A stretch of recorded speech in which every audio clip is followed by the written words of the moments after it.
بسم الله الرحمن الرحيم. سأل سائل بعذاب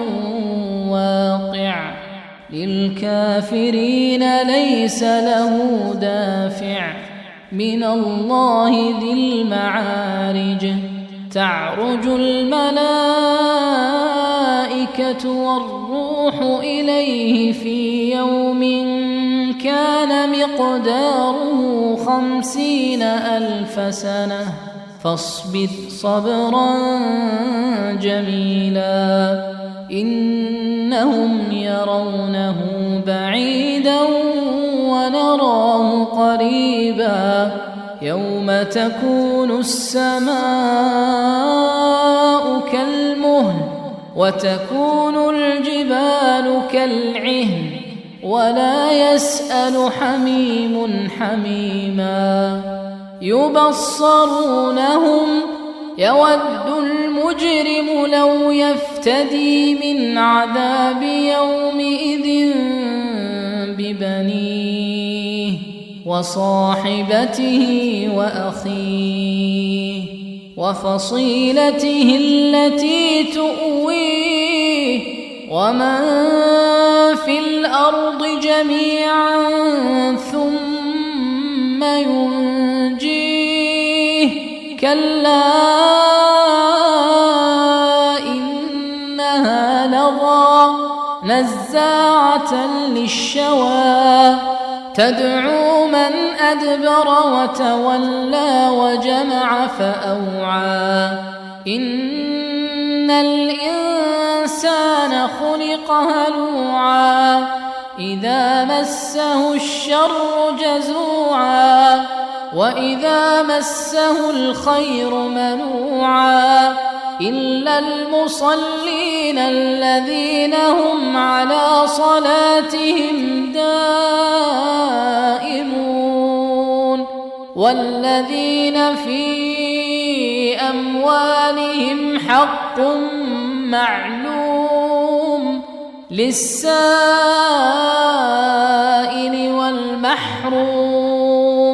والذين يصدقون بيوم الدين والذين هم من عذاب ربهم مشفقون إن عذاب ربهم غير مأمون والذين هم لفروجهم حافظون إلا على أزواجهم أو ما ملكت أيمانهم فإنهم غير ملومين فمن ابتغى وراء ذلك فأولئك هم العادون والذين هم لأماناتهم وعهدهم راعون والذين هم بشهاداتهم قائمون والذين هم على صلاتهم يحافظون أولئك في جنات مكرمون فما للذين كفروا قبلك مهطعين عن اليمين وعن الشمال عزين أيطمع كل امرئ منهم أن يدخل جنة نعيم كلا إنا خلقناهم مما يعلمون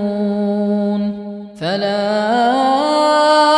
أقسم برب المشارق والمغارب إنا لقادرون على أن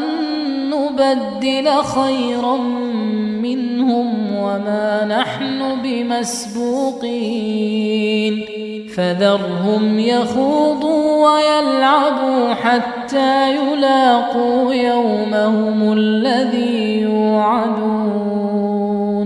يوم يخرجون من الأجداث سراعا كأنهم إلى نصب يوفضون خاشعة أبصارهم ترهقهم ذلة ذلك اليوم الذي كانوا يوعدون